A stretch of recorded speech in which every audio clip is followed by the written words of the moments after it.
Aam Aadmi party senior నాయకుడు ఢిల్లీ మాజీ మంత్రి సత్యేందర్ జైన్ ను ఢిల్లీ అవినీతి నిరోధక శాఖ అధికారులు అరెస్టు చేశారు.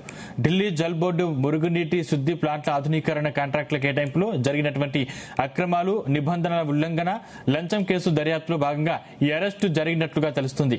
ఈ కేసులో సత్యేందర్ జైన్ తో పాటు ఢిల్లీ జల్ బోర్డు మాజీ సీఈఓ ఉదిత్ ప్రకాష్ రాయ్, పలువురు ప్రైవేటు కాంట్రాక్టర్లను కూడా అధికారులు అరెస్టు చేశారు.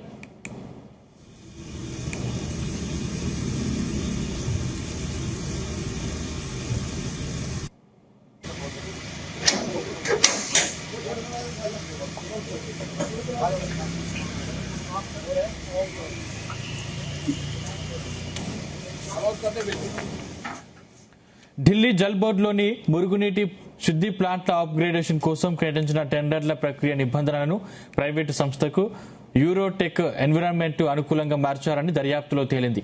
సాంకేతిక నిబంధనల్ని మార్చి వేరే కంపెనీలు పాల్గొనకుండా నిరోధించారని, దీంతో ప్రభుత్వ ఖజానాపై తీవ్ర ఆర్థిక భారం పడిందని ఏసీబీ పేర్కొంది. మాజీ సీఈఓ ఉదిత్ ప్రకాష్ రాయ్ తన బంధువుల బ్యాంకు ఖాతాల్లోకి లంచం డబ్బును స్వీకరించినట్లుగా తేలిందని విచారణ సంస్థ ఏసీబీ తెలిపింది.